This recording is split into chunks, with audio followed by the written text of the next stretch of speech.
కలుగును గాక. మన ప్రభువు ప్రియ రక్షకుడైన యేసు ప్రభుల వారి మనలను మన కుటుంబాలను సంరక్షించి కాపాడి ఈ శుక్రవారం సాయంకాలం మరొకసారి ఆయన సన్నిధిలో కూడుకొని ఆయనను స్తుతించి గణపరిచి ఆయన వాక్యాన్ని ధ్యానించే భాగ్యాన్ని మనకిచ్చినందుకు మొదటిగా తండ్రి దేవుని కృతజ్ఞతాస్తుతులు చెల్లిస్తున్నాను. ఆయన ఆత్మతో సత్యంతో ఆరాధించడానికి కూడి వచ్చిన మీ అందరికి కూడా ప్రభు పెట్టి వందనాలు. అందరికి వందనాలు. దేవుడు మిమ్మల్ని మీ కుటుంబాలను మెండుగా దీవించి ఆశీర్వదించును గాక. ఆమేన్. ఈ దినంకి ఏర్పరచుకున్న లేఖన భాగాన్ని మనం చదువుగా విన్నాం. అపోస్తలుడైన పౌలు తిమోతికి రాసిన మొదటి పత్రిక 4వ అధ్యాయం మొదటి 3 వచనాలను మనం చదువుకున్నాం. ఈ లేఖన భాగం నుంచి కొన్ని ప్రాముఖ్యమైన విషయాలను ఈరోజు మనం ధ్యానం చేద్దాం. అపోస్తలుడైన పౌలు తన ఆత్మీయ కుమారుడు దైవ సేవకుడైనటువంటి తిమోతికి 2 పత్రికలు రాశాడు. అందులో మొదటి పత్రికలో మనం చదువుకున్న లేఖన భాగం ఉంది. ఈ లేఖన భాగంలో అపోస్తలుడైన పౌలు దైవజనుడైన తిమోతికి కాదు కానీ సంఘానికి, విశ్వాసులకు, నేడున్న మనందరికీ కూడా ఒక ప్రాముఖ్యమైన బోధన చేస్తూ ఉన్నాడు. ఎందుకంటే విశ్వాస జీవితంలో మనము ప్రయాణం చేస్తూ ఉన్నప్పుడు దేవుడు మనకు కొన్ని నియమ నిబంధనలు తెలియజేశాడు. వాటిని వెంబడిస్తూ ఆచరిస్తూ మనము ఈ లోకంలో విశ్వాస యాత్రను ముగించాలి. ఆ ప్రయాణంలో మనం ఉంటుండగా విశ్వాసులు అనేటువంటి వారిని దేవుడు తన స్వరక్తం ఇచ్చి కొన్న సంఘాన్ని పాడు చేయడానికి అపవాది సంబంధమైన వ్యక్తులు అనేక రకాల ప్రయత్నాలు చేస్తూ బయట నుంచే కాదు కానీ సంఘంలోనికే వచ్చి సంఘాన్ని తప్పుబోధ చేత భ్రష్టు పట్టించే దినాలు వచ్చాయి అని అపోస్తలుడైన పౌలు తిమోతికి ఆనాడే తెలియచేశాడు. అప్పటి నుంచి నేటి వరకు కూడా అనేక రకాల వింత బోధలు, విమతాలు, దుర్బోధలు, అబద్ధ బోధలు క్రైస్తవంలో, సంఘములో తిరుగుతూ ఉన్నాయి.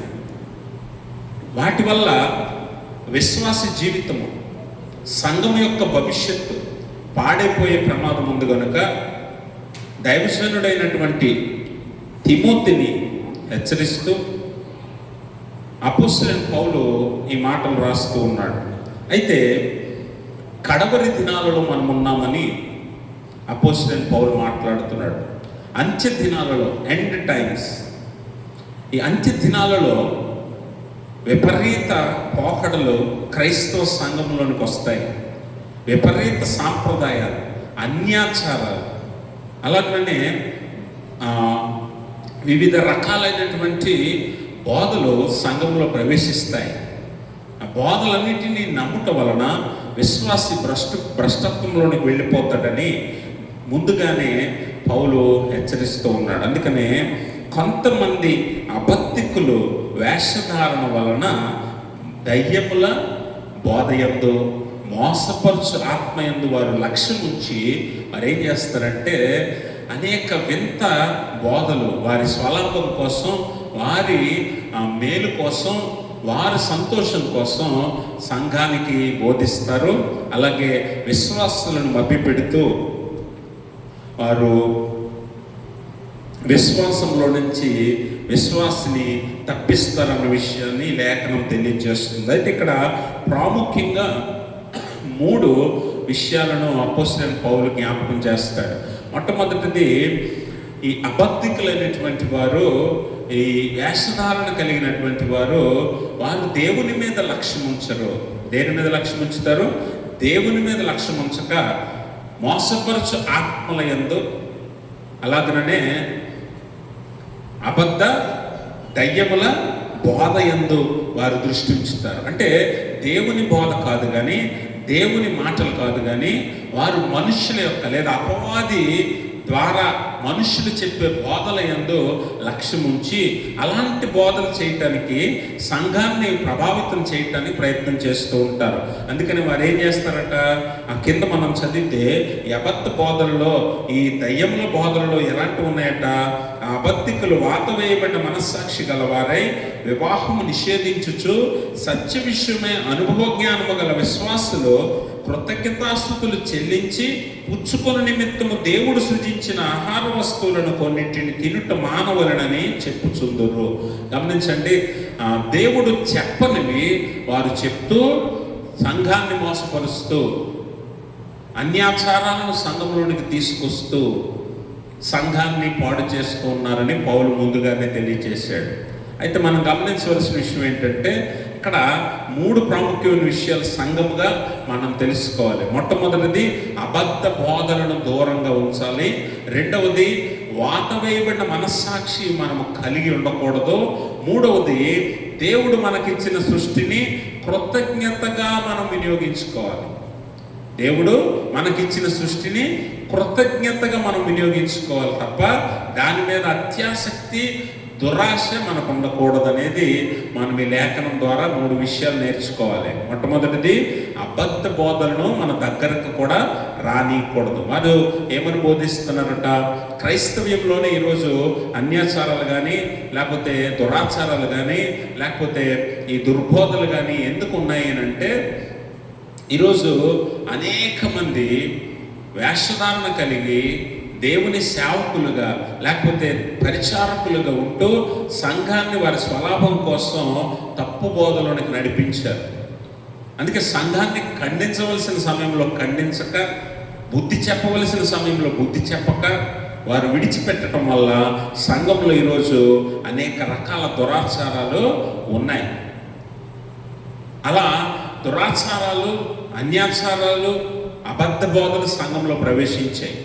అయితే అందులో ఒకటి వివాహము నిషేధిస్తారు. వారు చాలామంది వివాహము నిషేధించడం అంటే మనం గమనించాలి, వివాహం అనేది అన్ని విషయాల్లో ఘనమైనదని పౌలు చెప్తాడు. అలాగే దేవుడు తానే ఏర్పరిచిన ఒక గొప్ప వ్యవస్థగా లేఖనం చెప్తుంది.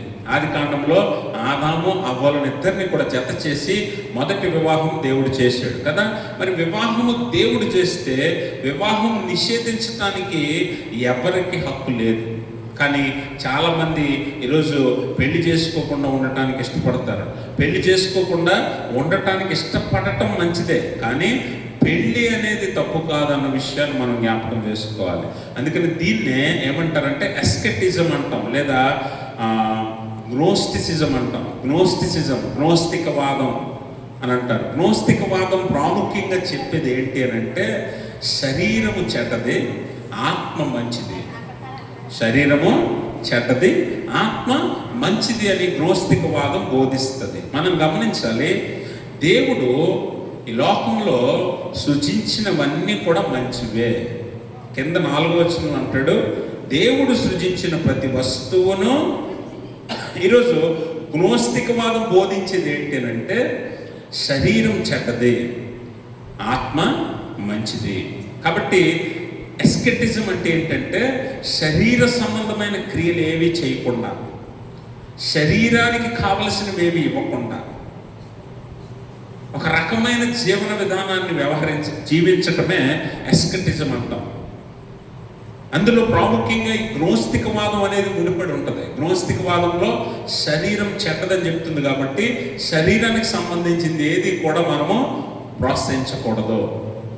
ఆత్మ మంచిది కనుక ఆత్మ సంబంధమైనదే మనము కలిగి ఉండాలి. కాబట్టి వివాహం అనేది ఆత్మ సంబంధమైనది కాదు కనుక వివాహం మనం చేసుకోకూడదని బోధిస్తారు.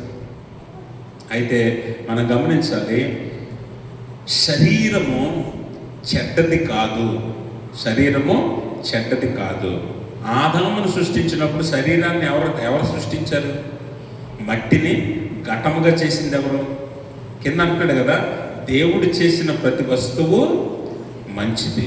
మొదటి 6 దినాలలో ఆయన చేసిన సృష్టి అంతటిని బట్టి, మానవుని బట్టి దేవుడు ఇది మంచిది అని ఇచ్చాడు. కదా. మరి దేవుడు చేసిన దానిని చెడ్డది అని చెప్పడానికి ఎవరికి హక్కు లేదు. ఈ గ్నోస్తికవాదం చెడ్డది అని చెప్తూ ఉంటుంది. అందుకనే ఈ అబద్ధ బోధ మంచిదిలాగే కనిపిస్తుంది కానీ చెడ్డది లేకపోతే అబద్ధము అనే విషయాన్ని, దయ్యములు బోధలో ఇలాంటి రకమైన బోధలు ఉన్నాయి. కాబట్టి వివాహము లేదా శరీరం అనేది మంచిదే, కానీ శరీరముతో చేసిన క్రియలకు మనము తీర్పులోకి వస్తాం. అంటే శరీరం చెడ్డదని కాదు. ఇప్పుడు దేవుడు ఏది సృష్టించినా అది మంచిదే కదా, అవునా? పగలు రాత్రి ఎవరు సృష్టించారు? దేవుడేనా? పగలేమొస్తుంది? పగలేమొస్తుంది? వెలుగు వస్తుంది. రాత్రి ఏమొస్తుంది? చీకటి వస్తుంది.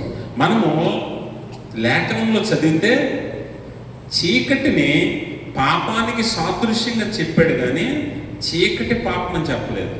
అర్థమైందా? చీకటిని పాపానికి సాదృశ్యంగా చెప్పాడు కానీ చీకటే పాపం అని చెప్పలేదు లేఖనం ఎప్పుడు కూడా. పగలు సృష్టించింది ఎవరు? దేవుడే. రాత్రి సృష్టించింది ఎవరు? దేవుడే. వెలుగు సృష్టించింది ఎవరు? దేవుడే. చీకటిని సృష్టించింది దేవుడే. దేని విలువ దానికి దేవుడిచ్చాడు. దేని విలువ దానికి దేవుడిచ్చాడు. పగలు చేయవలసిన పనులు పగలు, రాత్రి చేయవలసిన పనులు రాత్రి మనం చేయటానికి దేవుడు ఏర్పరిచాడు. కానీ చీకటి పాపం కాదు. పాపాన్ని చీకటితో పోల్చాడు కానీ చీకటి పాపము కాదు అన్న విషయాన్ని మనం గుర్తించాలి. అలాగే శరీరము దేవుడు సృష్టించాడు. శరీరం పాపం కాదు, శరీరంతో చేసే పనులు పాపం. అందుకనే అపోస్తలుడైన పౌలే అంటాడు, 1 కొరింథీ పత్రిక 2 కొరింథీ పత్రిక 5వ అధ్యాయము 10వ వచనంలో అంటాడు, చివరికి 10వ వచనం చదవండి. ఎందుకనగా తాను జరిగించిన క్రియల చొప్పున అవి మంచివైనను సరే చెడ్డవైనను సరే దేహముతో జరిగించిన ప్రతి వాటి ఫలములు ప్రతివాడును పొందునట్లు మనమందరమును క్రీస్తు న్యాయపీఠం ఎదుట. గమనించారా? అక్కడ ఏమంటున్నాడు? ఎవడైనను తాను జరిగించిన క్రియల చొప్పున అవి మంచివైనను సరే చెడ్డవైనను సరే వాటి ఫలము పొందినట్లు ప్రతి ఒక్కరు కూడా దేవుని న్యాయపీఠం ఎదుట మనము నిలవబడాలి. అంటే దేహముతో చేసిన పనుల వలన మనము తీర్పులోనిక రక్షణలోనిక అన్నది దేవుడు నిర్ణయిస్తాడు. కానీ దేహము చెడ్డది కాదు అన్న విషయాన్ని మనం గుర్తించాలి. అందుకనే శరీరాన్ని పవిత్రంగా ఉంచుకోవడానికి, శరీరాన్ని పరిశుద్ధంగా ఉంచుకోవడానికి ప్రయత్నం చేయమంటాడు. ఒకవేళ దేహమే పాపం అనుకోండి, దేవుడు సృష్టించడు, నరావతారిగా శరీరధారిగా ఆయన కూడా ఈ లోకానికి రాడు. కాబట్టి శరీరము చెడ్డది, ఆత్మ మంచిది అని చెప్పే తప్పు బోధలు చాలా ఉన్నాయి. ఇవి వినటానికి మంచిగానే కనిపిస్తాయి, వినటానికి చూడటానికి చక్కగా ఉంటాయి, నిజమే కదా అనిపించేలా ఉంటాయి. కానీ పౌలు కూడా చూడండి, చాలా దగ్గరగా ఉంది కదా బైబిల్లో చెప్పబడిన దానికి ఇక్కడ చెప్పబడిన దానికి చాలా దగ్గరగా ఉంది. దయ్యముల బోధ అంటే అదే, దయ్యముల బోధ అంటే అదే, నిజంలాగే కనిపించే అబద్ధం. దయ్యముల బోధ అంటే నిజంలాగే కనిపించే అబద్ధం. మనం చాలాసార్లు పౌలు కూడా అంటాడు, శరీర సంబంధాలుగా మీరు జీవించొద్దు, శరీర కార్యాలను మీరు చేయొద్దు. శరీర కార్యాలు ఏమనగా జారత్వము, లేకపోతే ఇంకేలా అనేక రకాల కార్యాలు చెప్పాడు కదా. మరి శరీర కార్యాలను నిషేధించడం మంచిదే కదా అనిపిస్తుంది ఈ బోధలో. అర్థమైంది మీకు? శరీర కార్యం అనగా లోక సంబంధమైన శారీరక క్రియలు వేరు, శరీరానికి అవసరమైన క్రియలు వేరు. రెండింటికి చాలా వ్యత్యాసం ఉంది. అందుకనే శరీరానికి కొన్ని కోరికలు ఉంటాయి, శరీరానికి కొన్ని ఆశలు ఉంటాయి. వాటిని సర్వసాధారణంగా నెరవేర్చుకోవటానికి దేవుడు కొన్నింటిని మనకు బహుమానంగా ఇచ్చాడు. శరీరానికి కోరిక ఉంటుంది కదా, శరీరానికి కోరిక ఉంటుంది. అలసిపోతే నిద్రపోవాలని, ఆకలిస్తే అన్నం తినాలని, బాధ వస్తే ఏడవాలని. శరీరానికి కొన్ని సహజ గుణాలు ఉంటాయి, వాటిని మనము నెరవేర్చాలి. నెరవేర్చకపోతే శరీరం పాడైపోతుంది కదా. శరీర క్రియలు అనగా శరీరానికి సంబంధించింది ఏది చేయకూడదంటే ఇప్పటి నుంచి భోజనం మానేయాలి, అవునా? నిద్రపోవడం మానేయాలి, అవునా? మరి శరీరానికి అవసరమైన ఆహారం మనం ఇవ్వకపోతే ఏమవుతుంది? ఒక 10 రోజులు 20 రోజులు ఉండగలుగుతాం. తర్వాత మనిషి అంట భోజనం చేయకుండా 18 రోజులు ఉండగలరట. ఎన్ని రోజులు? 18 రోజులు ఉండగలరట. 18 రోజులు తర్వాత పరిస్థితి ఏంటి కదా? కాబట్టి శరీరానికి కొన్ని సహజ గుణాలు ఉన్నాయి. వాటిని నెరవేర్చడానికి దేవుడు ఏం చేశాడంటే మనకి వివాహమని, ఆహారమని ఇవి బహుమానంగా ఇచ్చాడు దేవుడు.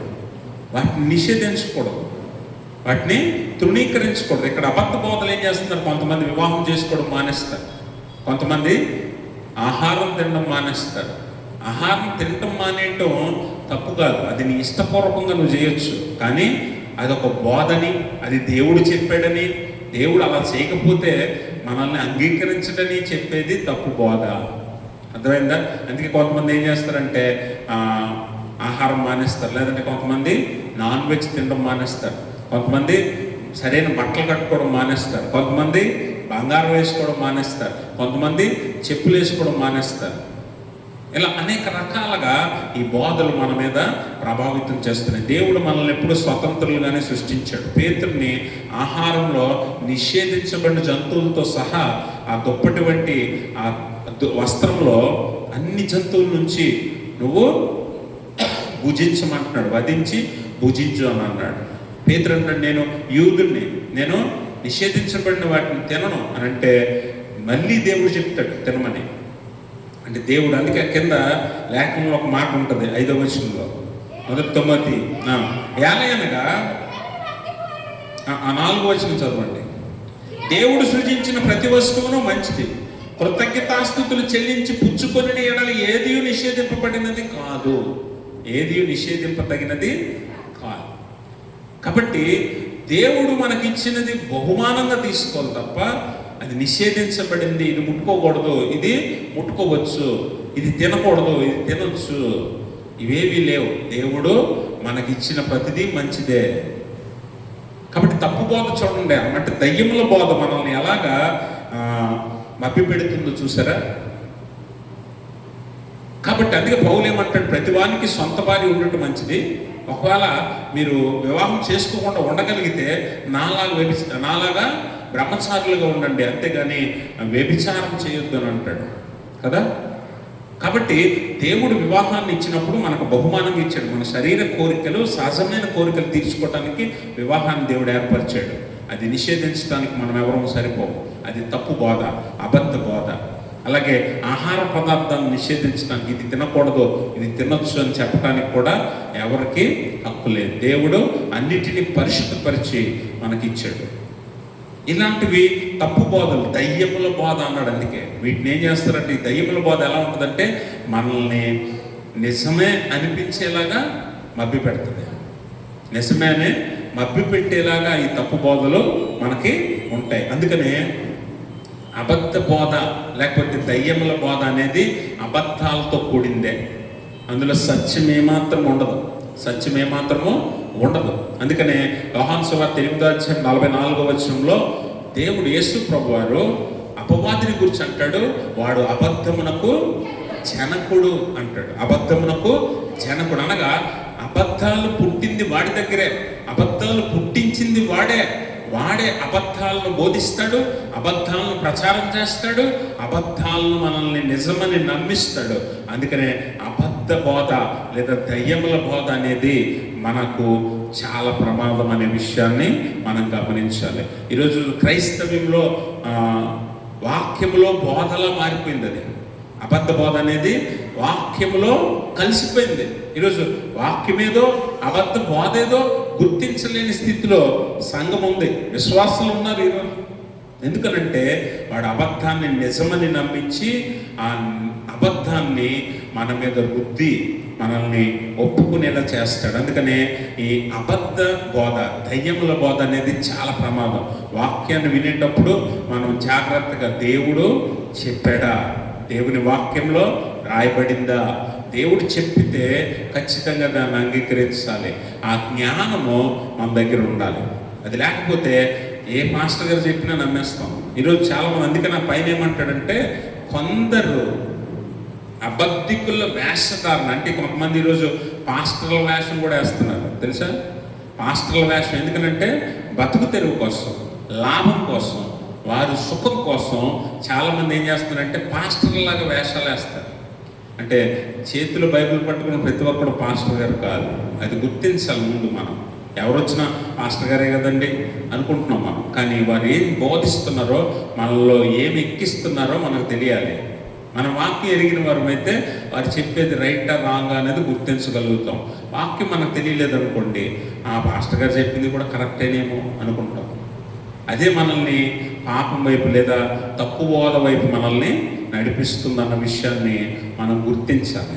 ఎందుకంటే అబద్ధికులు వేషధారణ వలన వారు ఏం చేస్తారట, దయ్యముల బోధ యందు మోసపరుచు ఆత్మల యందు వారు దృష్టి ఉంచి కావాలనే వారి స్వలాభం కోసం వారు కల్పించిన మాటలు వారు బోధిస్తారు. అందులో సత్యం ఉండదు, దేవుని వాక్యము ఉండదు. దానివల్ల మనం పడిపోయే ప్రమాదం ఉంది, మనము మోసపోయే ప్రమాదం ఉంది. కాబట్టి అబద్ధ బోధ అనేది లేదా దయ్యముల బోధ అనేది సంపూర్ణంగా అబద్ధాలతో కూడుకున్నదే. అందులో నమ్మటానికి సత్యం ఏమాత్రమో ఉండదు అన్న విషయాన్ని గమనించాలి. రెండోది ఏంటో తెలుసా, ఈ అబద్ధ బోధ నిన్నేం చేస్తుందంటే తప్పుడు స్వాతంత్ర్యంలోనికి నడిపిస్తుంది. తప్పుడు స్వాతంత్రం అంటే ఏంటంటే పాపం నువ్వు చేయొచ్చు, ఆ పాపం వల్ల నీకు ఏ శిక్ష రాదు, కాబట్టి నువ్వు యథేచ్ఛగా పాపం చేయొచ్చు అని చెప్పి ఆ పాపం వైపు నిన్ను నడిపిస్తూ నీకు స్వతంత్రం ఇచ్చినట్లుగా అనిపిస్తుంది. స్వతంత్రం ఇచ్చినట్లుగా నీకు అనిపిస్తుంది. తప్పు బోధ నీకేమిస్తుందట, అబద్ధపు స్వతంత్రాన్ని ఇస్తుంది. కానీ చివరికి నీవు చేసిన క్రియలను బట్టి నువ్వు శిక్ష అనుభవించినప్పుడు నీకు అర్థమవుతుంది ఈ అబద్ధ బోధ ఎలాంటిదో. అందుకనే ఆ అబద్ధికుడు ఏం చేస్తాడంటే, ఈ అపవాది ఏం చేస్తాడంటే అబద్ధం చేత నువ్వు చేస్తున్న పొరపాటు, నువ్వు చేస్తున్న తప్పు, నువ్వు చేస్తున్న అపరాధము పర్వాలేదు అని చెప్పి నిన్ను అటువైపు స్వతంత్రంలోనికి నడిపిస్తాడు. అంటే పర్వాలేదనమాట, నేను ఆలయానికి వెళ్ళిపోయినా, ఆలయానికి వెళ్ళి ప్రార్థన చేసి దేవునితో ఉండి మరలా నేను మామూలుగా నా పని నేను చేసుకోవచ్చు, నా పాపాన్ని నేను కొనసాగించవచ్చు అని చెప్పి అనుకునేవారు చాలామంది ఉన్నారు. ఇటువంటి స్వతంత్రంలోనికి నడిపించి నాశనం వైపు తీసుకెళ్తుంది ఈ దయ్యముల బోధ అనే విషయాన్ని మనం గమనించాలి. అలాగే మనం గమనిస్తే మనకి ఈ దృష్టి అనగా మనము గ్రహించలేనటువంటి స్థితిలోనికి మన దృష్టిని మళ్ళిస్తుంది. మన దృష్టిని మళ్ళిస్తుంది. ఏంటి అని అంటే ఏదైతే సత్యమో దాని నుంచి మన దృష్టిని నెమ్మదిగా మలిచి అబద్ధం మీద దృష్టి ఉంచేలా చేస్తుంది, అబద్ధాన్నే నిజం అనుకునేలా చేస్తుంది ఈ దయ్యముల బోధ. అందుకనే సంఘము చాలా జాగ్రత్తగా ఉండాలి. అపోస్తలుడైన పౌలు అంటాడు కదా, దినములు చెడ్డవి కనుక సమయాన్ని పోనీయక సద్వినియోగం చేసుకోండి, అజ్ఞానుల వలె కాక జ్ఞానుల వలె ఉండండి అంటాడు. అంటే వాక్య జ్ఞానం ఎరిగిన వారమైతే దేవుని వాక్యము, దేవుని మాటలు, దేవుని ఉద్దేశము మనకేంటో తెలుస్తుంది కనుక అబద్ధ బోధను మనం పసిగట్టగలుగుతాం. ఒకవేళ వాక్యం ఎరిగిన వారమైతే అబద్ధ బోధ యందు దృష్టి పెట్టి ఇది కూడా బోధే కదా, ఇది కూడా దేవుని వాక్యమే కదా, ఇది కూడా దైవజనులు బోధిస్తున్నారు కదా అని దాని వైపు మళ్ళీ ప్రమాదం ఉందని ఇక్కడ అపోస్తలుడైన పౌలు తిమోతితో పాటు మనందరికీ కూడా హెచ్చరిక తెలియజేస్తూ ఉన్నాడు. కాబట్టి ఈ శరీరము సంబంధమైన క్రియలను అనగా శరీర అవసరాలను మనం నిషేధించవలసిన అవసరం లేదు. అలాగే దేవుడిచ్చిన ఆహారాన్ని మానవలసిన పని కూడా లేదు. ఉపవాసం వేరు. ఉపవాసం అంటే మనం ఇష్టపూర్వకంగా ఒక రోజు, 2 రోజులు, 10 రోజులు, 40 రోజులు ఇష్టపూర్వకంగా మనం ఆహారాన్ని మానేయటం వేరు. కానీ నిషేధించడం అంటే ఏంటంటే ఇది తినకూడదు. కొంతమంది మాంసం తినరు, కొంతమంది కొన్ని ఆహార పదార్థాలు తినరు. కానీ దేవుడు అన్నిటినీ మనకి బహుమానంగానే ఇచ్చాడు. రెండవది ఏంటి అని అంటే మనం గమనించాలి, ఈ లేఖనంలో అట్టివారు అబద్ధికులైనటువంటి వారు మనల్ని కూడా అబద్ధ బోధలోకి నడిపిస్తారు. వీరందరి మనస్సాక్షి ఎలా ఉంటుందట, వీరందరి మనస్సాక్షి ఎలా ఉంటుంది చూడండి. 3వ వచనం, ఆ అబద్ధికులు వాత వేయబడిన మనస్సాక్షి గలవారై. చాలు చాలు. వాత వేయబడిన మనస్సాక్షి అంటే ఏంటో తెలుసా? మీరు ఎప్పుడైనా రోడ్ల మీద ఎద్దులు చూసారా? వదిలేసిన ఎద్దులు అంటే అదే అచ్చేసిన ఆంబోతులు అంటాం కదా, తెలుసా? ఊర్లలో కానీ సిటీల్లో కానీ టౌన్లో కానీ అక్కడక్కడ తిరుగుతుంటాయి, మార్కెట్లలో గట్రా. వాటిని ఎవరు పెంచుకోరు. వాటిని ఎవరైనా పెంచుకుంటారా? వాటిని ఎవరు పెంచుకోరు. వాటి బాగోగులు ఎవరు చూడరు. అయితే ప్రభుత్వం వారు ఏం చేస్తారంటే వాటిని గుర్తించడానికి, అవి ఎవరివి కాదు అని చెప్పడానికి, గుర్తించడానికి వాటికి అచ్చేస్తారు శరీరం మీద కదా, తెలుసా? ఎప్పుడైనా చూసారా? అచ్చేస్తారు. అందుకని దాన్ని అచ్చేసిన ఆంబోతు అంటారు కదా. దాని మాట అర్థం ఏంటంటే ప్రభుత్వం వారు దాన్ని అచ్చువేసి గుర్తిస్తారు. అవి ఎవరివి కాదు, ఎవరి సొత్తు కాదు అని చెప్పి ప్రభుత్వం ఉంది అన్నట్లుగా. అయితే అచ్చు ఎలా వేస్తారు అని అంటే ఎర్రని ఇనప కడ్డీని బాగా కాల్చి, బాగా ఎర్రగా కాలిపోద్ది. ఇనుము నల్లగా ఉంటుంది కదా, అలాంటిది ఎర్రగా కాలి వరకు చేసి కాల్చి దాన్ని తీసి వెంటనే శరీరం మీద గుచ్చుతారు. గుచ్చడం అంటే అదే అలా అంటిస్తారు. అంటించగానే ఆ వేడికి చర్మం అక్కడంతా ఎర్రగా కాలిపోయి అక్కడ అచ్చు పడుతుంది. అయితే ఇప్పుడు ఇవి గమనించాలి, అచ్చు పడిన చోటే కాకుండా చుట్టుపక్కల చాలా వరకు చర్మం అంతా మొద్దు బారిపోతుంది. అచ్చేసిన తర్వాత ఆంబోతిని అక్కడ కత్తితో గుచ్చినా కూడా నొప్పి అనిపించదు. ఇప్పుడు అదే అంటున్నాడు ఇక్కడ అపోస్తలుడు పౌలు. ఏమంటున్నాడంటే అబద్ధికులైనటువంటి వారు, తప్పు బోధలు ఉన్నవారు ఎలాంటి వారట? వాత వేయబడిన మనస్సాక్షి కలిగిన వారు. వాత వేయబడిన మనస్సాక్షి అంటే మన హృదయం అట ఎర్రగా కాల్చిన కడ్డీతో కాల్చబడినట్లుగా మొద్దుబారిపోయిందట. మొద్దుబారిపోతే మనకేమనిపిస్తుంది అంటే మనకేమీ తెలీదు, నొప్పి తెలీదు, బాధ తెలీదు. అందుకని దేవుని వాక్యం ఏమంటుందంటే కఠిన హృదయాలు, రాతి హృదయాల గురించి లేఖనం చెప్తుంది. అంటే హృదయం కఠినమైపోద్ది, మొద్దుబారిపోద్ది, వారికి ఏమీ తెలియదు. అంటే పాపం గురించి ఏ ఆలోచన ఉండదు. పాపం కూడా వారికి ఒక అలవాటుగా మారిపోద్ది. పాపం కూడా అనుదిన చర్యలో భాగం అయిపోద్ది. పాపం కూడా రోజు అన్ని పనులతో పాటు పాపం కూడా చేసుకుంటూ వెళ్ళిపోతారు.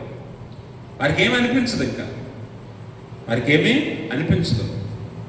కొంతమంది చూడండి దురలవాట్లు ఉంటాయి, కొంతమందికి చెడ్డ అలవాట్లు ఉంటాయి. అలవాట్లు, దురలవాట్లు ఎలా అయిపోతాయి అంటే వారి హృదయం కఠినమైపోతుంది కదా. వారు వాత వేయబడిన మనస్సాక్షి అంటే ముద్దుబారిపోయిన మనస్సాక్షి కాబట్టి వారికి రోజు భోజనం చేస్తాం, పనికి వెళ్తాం, పడుకుంటాం, ఆ పాపం చేస్తాం అన్నట్లుగా రోజు అన్ని పనులతో సమానంగా ఈ పని కూడా చేసుకుంటూ వెళ్ళిపోతారు. పాపమా లేదా అనే తేడా తెలియదు వారికి. అందుకని అంటున్న అబద్ధికులు వాత వేయబడిన మనస్సాక్షి గలవారు. ఈరోజు విశ్వాసిగా నీ హృదయం ఎలా ఉండాలంట? అందుకనే ఎస్కేల్ గ్రంథంలో అంటాడు, మీలో రాతి హృదయం తీసేసి మాంసపు హృదయాన్ని నేను ఉంచుతాను అంటాడు. మాంసపు హృదయం ఎలా ఉంటుంది? మెత్తగా ఉంటుంది, శుతి మెత్తగా ఉంటుంది, మృదువుగా ఉంటుంది, స్పందిస్తుంది, ప్రతిదానికి స్పందిస్తుంది. అంటే పాపమేదో, తప్పేదో, సత్యమేదో తెలుసుకోగలిగేలా ఉంటుంది మనస్సాక్షి. క్రైస్తవ విశ్వాసి మనస్సాక్షి ఎలా ఉండాలట? మృదువుగా ఉండాలి, సున్నితంగా ఉండాలి, ప్రతిదానికి స్పందించేలా ఉండాలి. అలా స్పందించకపోతే వాత వేయబడిన మనస్సాక్షి గలవారమై పాపమును లెక్క చేయక, పాపము ఒక అలవాటుగా, పాపము ఒక దినచర్యలాగా, కార్యకలాపంలాగా చేస్తూ పాపంతో నిండిపోతాం.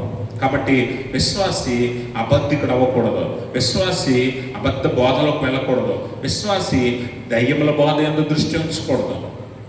ఉంచితే వారు ఏమవుతారట? అబద్ధికులైపోతారు. అబద్ధికులైతే వారి హృదయాలు ఎలా ఉంటాయట? వాత వేయబడిన మనస్సాక్షిని కలిగిన వారుగా మారిపోతారు. వారికి పాపమేదో, మంచేదో, చెడేదో ఏ వ్యత్యాసం తెలియదు. అన్నీ సమానంగానే వారు చేసుకుంటూ వెళ్ళిపోతారు అన్న విషయాన్ని మనం గమనించాలి. కనుక మన హృదయాల్ని మృదువుగా, స్పందించేవిగా మనం ఉంచుకుంటే అప్పుడు సత్యం మీద, అసత్యం మీద మనం గుర్తించగలుగుతాం. వాక్యంలో సత్యం ఉంది కనుక ఆ సత్యాన్నే మనం గ్రహించాలి. అబద్ధాలను మనము అంగీకరించకూడదు, ప్రోత్సహించకూడదు అనే విషయాన్ని మనం ఈరోజు జ్ఞాపకం చేసుకోవాలి. కనుక మూడవదిగా ఏమంటాడంటే మనము దేవుడిచ్చిన సృష్టిని మనము కృతజ్ఞతగా వాడుకోవాలి. ఎలా వాడుకోవాలి? కృతజ్ఞతగా. ఈరోజు శరీర అవసరతలను బట్టి దేవుడు కొన్ని మనకి ఇచ్చాడు.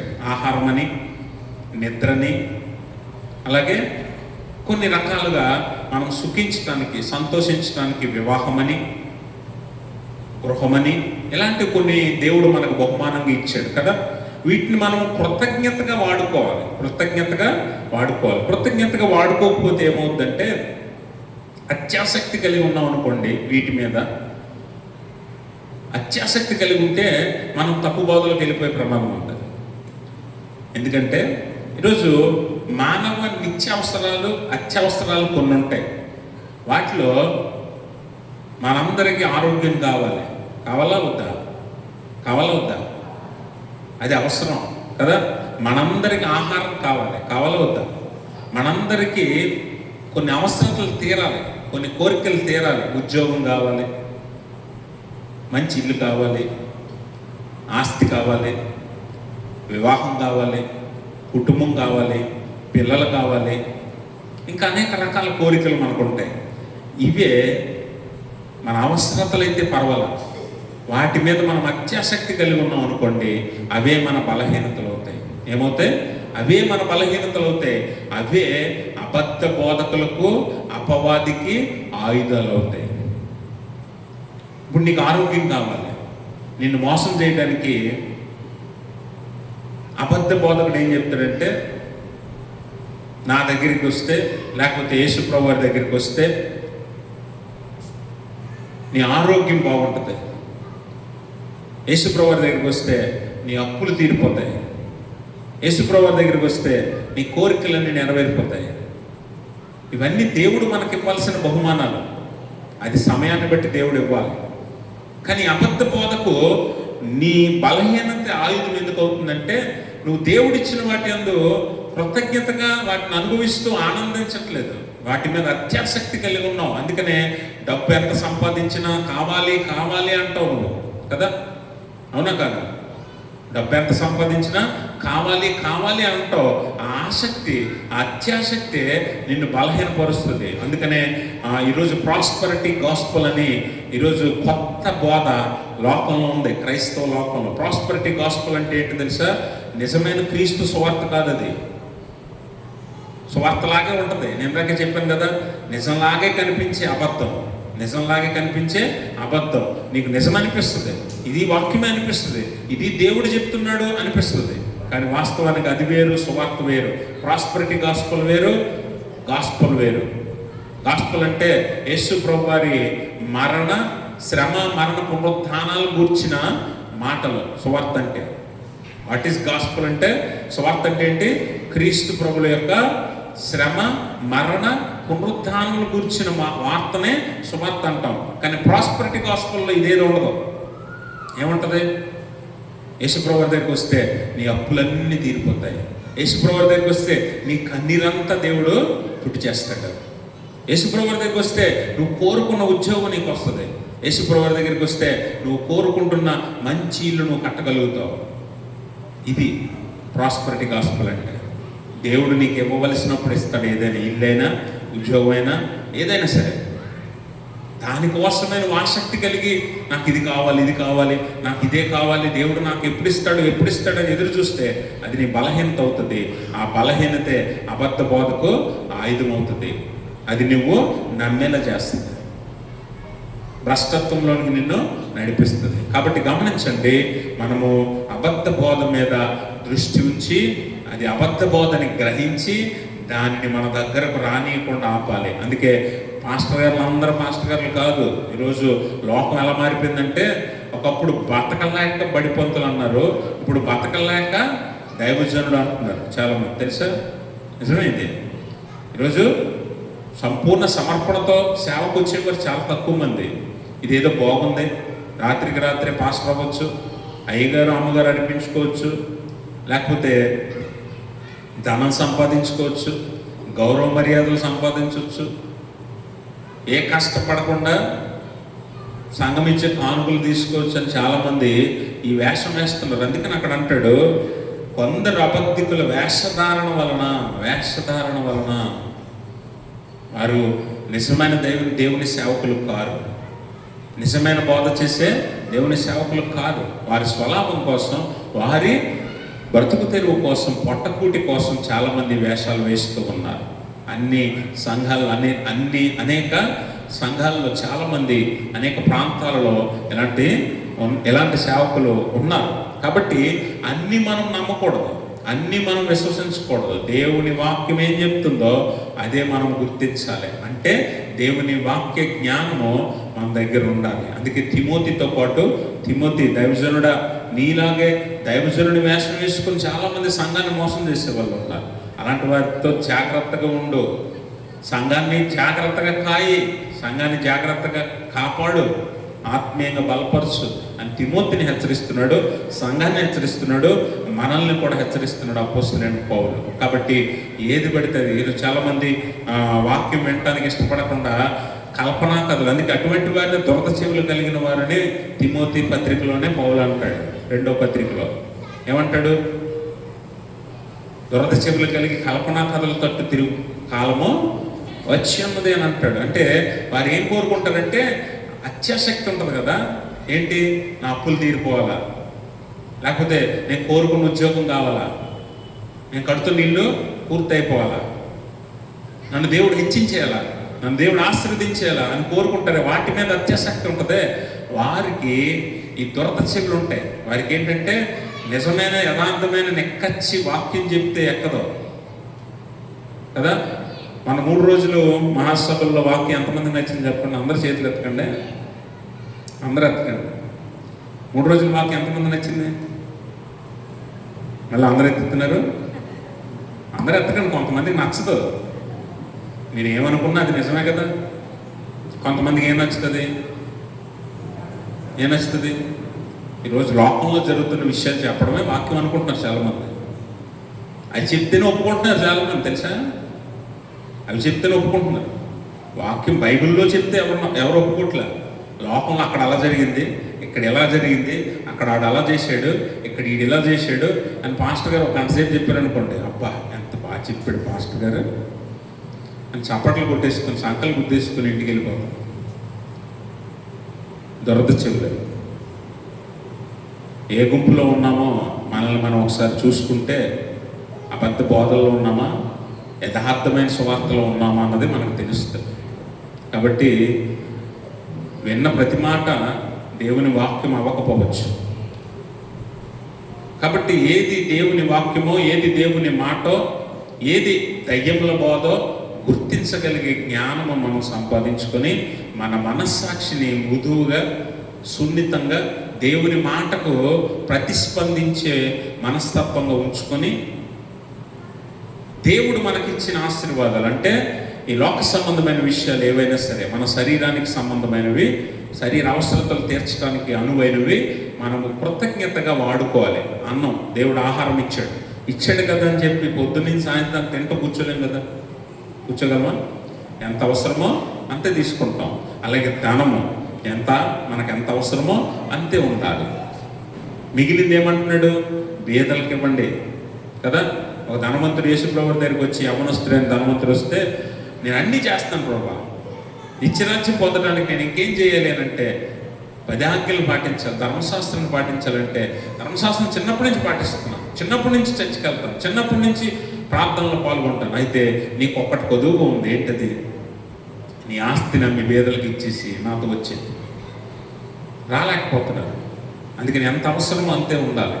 దేవుడు మనకిచ్చింది మన అవసరాలను తీర్చుకోవడానికి అంతే. ఒకవేళ నీ దగ్గర ఎక్కువ ఉందా, ₹1 పక్కబడికి పెట్టు, ఆకలిగా ఉన్నవాడికి ఇవ్వు, అంతే తప్ప దోచేసుకోవాలనుకుని దాచుకుంటే చివరికి అందులో ₹1 కూడా నువ్వు అనుభవించకుండానే ఈ లోకాన్ని విడవలసి వస్తుంది. అలాంటి కథలు మన చుట్టూ ఎన్నో జరిగాయి. అవన్నీ మనకు ఉదాహరణే. ఇప్పుడు ఏదైనా మనకు అవసరానికి ఇచ్చాడు దేవుడు. వాటి మీద అత్యాసక్తి పెంచుకుంటే అబద్ధాల వైపు తిరిగే కాలము, దురద చెవులు కలిగి కల్పనా కథలతో తిరిగే కాలం వచ్చింది. అటువైపు తిరిగిపోతాం. దేవుని సత్యబోధన మర్చిపోతాం. దేవుని వాక్యానికి స్పందించాం. లోకంలో జరుగుతున్న వాటికి, అబద్ధ బోధలకి మనం స్పందిస్తాం. అదే నిజమైన బోధన నమ్ముతాం. చివరికి భ్రష్టత్వంలోకి వెళ్ళిపోతాం, నశించిపోతాం. అలా కాకుండా ఉండాలంటే పౌలు తిమోతికి చెప్పినట్లుగా మనం ఏం చేయాలట? అబద్ధ బోధకుల గురించి జాగ్రత్త పడుతూ, యేసుప్రభు వారు కూడా ఈ మాట చెప్పాడు, అబద్ధ బోధకుల గురించి జాగ్రత్త పడండి. మీరు వింటున్న ప్రతిదీ వాక్యం కాదు, మీరు వింటున్న ప్రతిదీ దేవుని మాట కాదు. దేవుని మాట కాదో లేఖనం పరిశుద్ధ గ్రంథంలో పరిశీలించి తెలుసుకొని అది నీకు మేలుకరమైతే వినాలి, ఆచరించాలి. మేలు కానిదైతే విడిచిపెట్టాలి. అలాగే నీ మనస్సాక్షిని, నీ సాక్ష్యాన్ని జాగ్రత్తగా కాపాడుకోవాలి. అలాగే దేవుడిచ్చిన వాటి యందు ఆనందిస్తూ దేవుని కృతజ్ఞత కలిగిన జీవితాన్ని జీవించాలి. అత్యాసక్తి లోక సంబంధమైన వాటి మీద మంచిది కాదు. అలాగా ఎవరైతే తన విశ్వాస జీవితాన్ని సిద్ధపరుచుకుంటారో అట్టి వారు దేవుణ్ణి మెప్పించగలుగుతారో, దేవుడు వారి అంత ఆనందిస్తాడు. అట్టి స్థితి దేవుడు తన పరిశుద్ధాత్మ ద్వారా మనందరికీ దయచేయును గాక. ఆమేన్. సమస్త జ్ఞానములకు మించిన దేవుని సమాధానం యేసుక్రీస్తు వలన మీ హృదయములకు, మీ తలంపులకు కావలి ఉండును గాక. ఆమేన్. దయచేసి